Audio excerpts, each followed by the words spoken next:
ఈ ఐటీలో ఆర్మీ దీంట్లో జాయిన్ అయ్యి మినిమం 16 సంవత్సరాలు అయింది. దీంట్లో ఎట్లాంటి స్ట్రగల్ ఉంటుందో అందరికీ తెలుసు. మనకు సినిమాలో కనిపించినట్టుగా స్క్రీన్ మీద కనిపించినట్టుగా ఏదో 10 నిమిషాలు అలా చూస్తాం. సినిమాని 2.5 గంటల సినిమా చూస్తాం, కానీ దాని వెనకాల ఎంత కష్టం ఉన్నది ఎవరికి తెలియదు. ఎన్ని రోజులు కష్టపడతారనేది సినిమా తీసిన వాళ్ళకి తెలుసు. అలాగే మా స్క్రీన్ కూడా ఎప్పుడైనా వీడియో చూసింటారు ఆర్మీ వాళ్ళది, బ్యాక్గ్రౌండ్ వేరు. మేము వెనకాల కష్టపడేది ఎవరికి చెప్పుకోము. ఎందుకంటే మా తల్లిదండ్రులు వాళ్ళు కష్టపెట్టాలని ఎప్పుడు అనుకోలేము. మేము ఆ కష్టాలు ఎప్పుడు చెప్పామనుకోండి, వాళ్ళు వెంటనే వచ్చేసారు. మ్యాక్సిమంగా మీరు ఇది జాబ్ తీసి వచ్చేయమని అంటారు. చాలా కఠినంగా ఉంటుంది. మైనస్ టెంపరేచర్ డిగ్రీలో కూడా 7 నెలలు చైనా బార్డర్లో డ్యూటీ చేశాం. ఎముకల్ కొరకు చలిలో. సారీ ఏమని అనుకోండి, కొద్దిగా తెలుగు తలబడుతున్నారు. ఎందుకంటే అది కాదు, మినిమం 16 సంవత్సరాల్లో సంవత్సరానికి 75 రోజులు మాత్రమే సెలవు. అంటే అందులో 15 డేస్ క్యాజువల్ లీవ్ అని ఉంటుంది, అది దొరకదు. మినిమం 60 డేస్ సంవత్సరానికి. అలాంటి అందరూ అక్కడ హిందీ వాళ్ళే ఎక్కువ ఉంటారు. అందరితో కలిసిపోయడం వల్ల కొద్దిగా తెలుగు తలబడుతున్నాను. ఓకే, అయితే సార్ మేము ఈ ఐటీ వెస్టేజ్లో రావడానికి రీజన్ ముఖ్యంగా డబ్బు. దీంట్లో ఎన్నో కష్టపడుతున్నాను ఐటీ ఫోర్స్లో. దీనిలో ముఖ్యంగా నేను ఎన్నో బిజినెస్ ప్లాన్ చేయాలనుకున్నాను. ఈ సాటిస్ఫాక్షన్ లేదు, నేను చేసే జాబ్లో సాటిస్ఫాక్షన్ లేదు. అయినా ఫ్యామిలీని పోషించాలంటే జాబ్ చేయాలి. అలాంటి సందర్భంలో అనుకోకుండా నేను వేస్టేజ్ గురించి ఒక వీడియో చూశాను. వీడియో చూసిన తరుణంలో ఏదో ఒకసారి చూద్దాం ఎట్లా ఉంటుందని కింద కాంటాక్ట్ నెంబర్ ఉన్నింది రాజేష్ మేడం. ఆ విధంగా మేడంని కాంటాక్ట్ అయ్యాను. కాంటాక్ట్ అయిన తర్వాత బిజినెస్ ప్లాన్ చెప్పింది మేడం. బిజినెస్ ప్లాన్ చెప్పిన తర్వాత ఇట్లాంటి ఎన్నో కంపెనీలు నేను విన్నాను, చూశాను. క్రిప్టో కరెన్సీ అని, బిట్కాయిన్ అని, ఆర్సిఎం అని, చాలా కంపెనీలో ఎన్నో డబ్బులు పెట్టాను నేను. ఏదో విధంగా ఇన్కమ్ సంపాదించాలి అని. కానీ కట్టిన డబ్బులు అక్కడికి పోతున్నాయి, కానీ ఎట్లాంటి డబ్బులు రావట్లేదు. ఏదో ఒకటి చెయ్యాలి. ఇక్కడ నుంచి ఈ జాబ్లో ఎట్లాంటి సాటిస్ఫాక్షన్ లేదు. నాకు ఇన్కమ్ సంపాదించాలి. ముఖ్యంగా దీంట్లో పెన్షన్ కూడా లేదు మాకు. అది ఇది సర్వీస్ అయిన తర్వాత నేను ఇంటికి వెళ్ళి ఏం చేయాలి, దాని గురించి ఇప్పటి నుంచి ఏదో ఒకటి చేయాలి అనే ఉద్దేశంతో నేను సైడ్ బిజినెస్ స్టార్ట్ చేశాను. సైడ్ బిజినెస్ అంటే ఇక్కడ జాబ్ చేసుకుంటూ, ఆర్మీలో జాబ్ చేసుకుంటూ వేరే పార్ట్ టైం బిజినెస్ చేసుకోవాలంటే ఇంపాసిబుల్. అలాంటి సందర్భంలో మా ఫ్రెండ్ని కలిసి నాకు చెప్పాను, ఏదో ఒక బిజినెస్ ప్లాన్ చేయాలని ఉంది, ఏదో బిజినెస్ చేయాలని ఉందంటే అతను చెప్పాడు, నేను కూడా చేస్తాను, ఏదో ప్లాన్ చేద్దామన్నాడు. అలాంటప్పుడు సందర్భంలో ఒక హోటల్ పెట్టాము. 4 లక్షలు పెట్టి హోటల్ పెడితే మహమూద్ నగర్లో అతను 20 రోజులకు నాకు హ్యాండ్ ఇచ్చేశాడు. 4 లక్షలు పెట్టి మొత్తం నా పైన భారం పడింది అది. అట్లాంటి సందర్భంలో ఆ 4 లక్షలు పోవడం వల్ల చాలా నరకం అనుభవించాను. ఒక్కొక్క రూపాయి కూడబెట్టుకోవడం అంటే మా ఫోర్స్లో అంటే చాలా ఇబ్బంది. అలాంటిది నన్ను మోసం చేయడం వల్ల అది ఒక మైనస్ పాయింట్ అని అనుకోండి. మేడం చెప్పింది, ఆ టైంలో నేను వెస్టేజ్ గురించి తెలుసుకున్నాను. మేడం చెప్పింది, ఇట్లాంటి బిజినెస్ వద్దు సార్, మంచి వెస్టేజ్ బిజినెస్ ఉంది, ఇది చేసుకోండి బాగుంటుంది అన్నాను. అయితే నాకు క్లారిటీ తెలియదు నిజంగా. అంటే ఇది ఎన్నో కంపెనీలు వస్తుంటాయి, ఎన్నో పోయినాయి. ఇట్లాంటి సబ్బు పేస్ట్ అమ్మి ఎన్నో చూసినాము. ఏదైనా మనం పెట్టుబడి పెడుతున్నాం కాబట్టి దాంట్లో ఏదో ఇన్కమ్ వస్తుంది అనుకున్నాను, కానీ మోసపోయాను. ఆ విధంగా 4 లక్షలు పోయినాయి. ఆ తర్వాత మేడం చెప్పిన 4 నెలల తర్వాత వెస్టేజ్ అంటే ఏంటో తెలుసుకున్నాను. ఇప్పుడు అనిపించింది నాకు, ఈ 4 నెలల ముందు నేను మేడం చెప్పినట్టు మాట వినుంటే ఆ 4 లక్షలు నాకు సేవ్ అయ్యేది.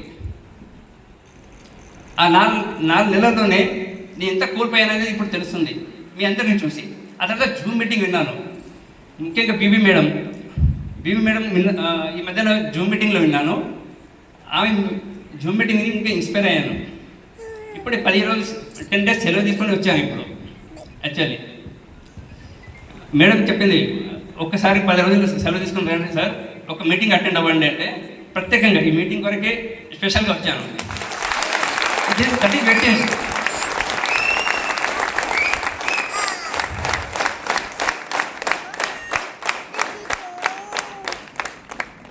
దీంట్లో సరే బ్రోంజ్ డైరెక్టర్కి ఇప్పుడు అచీవ్ అవుతున్నాను త్వరలోనే.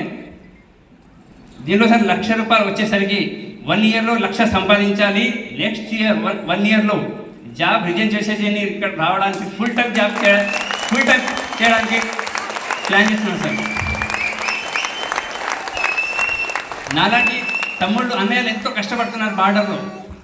అక్కడ పడే కష్టాలు ఎట్లా ఉంటుంది, చాలా నరకంలో కూడా అట్లాంటి కష్టాలు ఉండవేమో, కానీ ఇక్కడ మేము అనుభవిస్తున్నాం. ఆ నరకం ఏంటో మేము ఇక్కడ అనుభవించేసాము. నిజంగా మనకి చనిపోయిన తర్వాత నరకం ఎట్లా ఉంటుందో అక్కడ ఎట్లా ఉంటుందో తెలియదు. ఆ నరకం అనేది మేము అనుభవించేసాం. ఇక్కడ ఆ విధంగా ఉంటుందండి.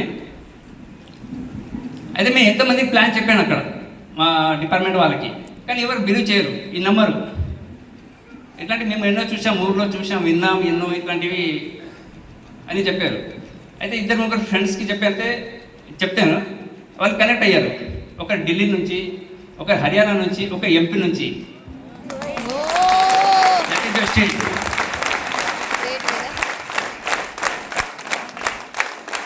నేను అక్కడ నుంచి మేడంకి చెప్తుంటాను నా టీం ఎలా గ్రోత్ చేసుకుంటున్నానంటే, అక్కడ నుంచి మేడంకి ఫోన్ చేసి చెప్తే మేడం వాళ్ళని అప్రోచ్ అవుతుంది. ఆ విధంగా నా టీంని గ్రోత్ చేసుకుంటున్నాను. ఇక్కడ నుంచి మహారాష్ట్రలో 20-25 మెంబర్స్ ఉంటారు ఇప్పటికీ. మహారాష్ట్రలో నరసింహ సార్ని, రాజేష్ మేడంని పంపించి అక్కడ టీం బిల్డ్ చేసుకున్నాను. అక్కడ ఒక గ్రూప్ ఉంది, మన టీం ఉంది మహారాష్ట్రలో. వీళ్ళందరి కొరకు ఒక జూమ్ మీటింగ్ పెట్టాలని పాండు సార్ని కోరుకుంటున్నాను. ఇలా హిందీలో, అది కూడా హిందీలో. కొందరికి తెలుగు లాంగ్వేజ్ ప్రాబ్లం ఉంది కాబట్టి అదే స్టేట్లో కూడా ఉన్నారు మన మహారాష్ట్రలో. ఇంకా నేను ఎంతమందికి ఇంకా చెప్తాను దీని గురించి.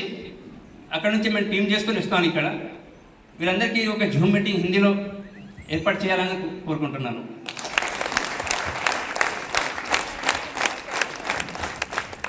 ఆర్మీ జాబ్ అనేది అంత ఆషామాషి జాబ్ కాదు. ఇక్కడ భార్య పిల్లల్ని వదిలేసి బార్డర్లో మేము డ్యూటీ చేస్తున్నామంటే దానికి అది పుణ్యం చేసి ఇట్లా రాసి పెట్టి ఉండాలి. అంత ఆషామాషి జాబ్ కాదు. నా జర్నీ ఎలా స్టార్ట్ అయిందంటే, నేను 2014లో అందరూ నా తోటి స్నేహితులు అందరూ జాబ్కి వెళ్ళిపోయారు, గవర్నమెంట్ జాబ్కి. అందులో నేను ఒక్కడనే, నాకు జాబ్ రాలేదు. ఏదో కానిస్టేబుల్ జాబ్, టీచర్కి వాళ్ళకి తగ్గినట్టు వాళ్ళు సెలెక్షన్ అయ్యారు. నేను సెలెక్షన్ కాలేదు ఆ టైంలో. నేను అనుకున్నాను ఏదో ఒకటి, నాకు సాటిస్ఫాక్షన్ లేదు. గవర్నమెంట్ జాబ్ చేయాలని నాకు మొదటి నుంచే ఇష్టం లేదు. ఏదో ఒకటి ఓన్ బిజినెస్ చేయాలి, ఓన్గా ఉండాలి అని. నేను అప్పటి నుంచి స్ట్రగుల్ అనేది మొదలుపెట్టాను. ఎన్ని స్ట్రగుల్ మొదలుపెట్టానో అన్నీ బోల్తా కొడుతున్నా. ఎక్కడైతే ఇంట్లో చెప్పకుండా డబ్బులు అక్కడెక్కడ పెడుతున్నానో బోల్తా కొడుతున్నా.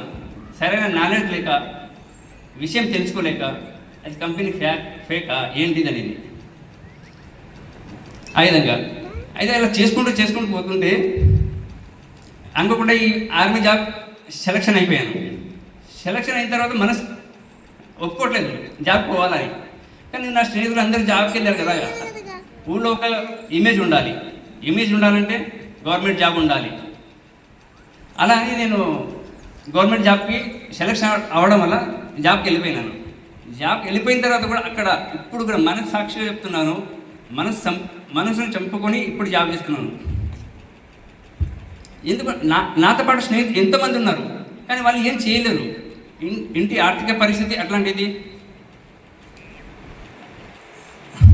అందువల్ల ఈ వెస్టేజ్ నాకు మంచి ప్లాట్ఫామ్ అని తెలిసింది. ఎప్పుడైతే దీని గురించి తెలుసుకోవడం మొదలుపెట్టానో నా లైఫ్ ఇంకా మారిపోతుందని నేను అనుకుంటున్నాను. మీ అందరు మీ అందరి సహకారం నాకు కావాలి.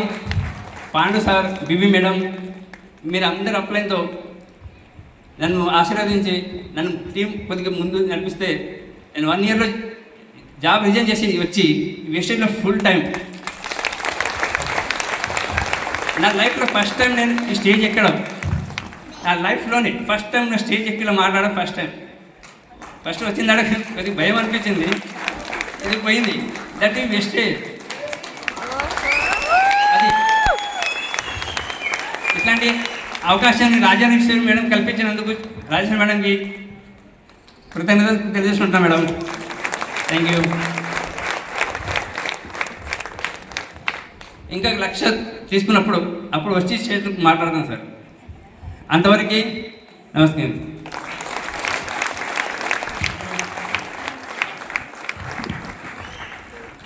సార్కి ఒకసారి గట్టి క్లాప్స్.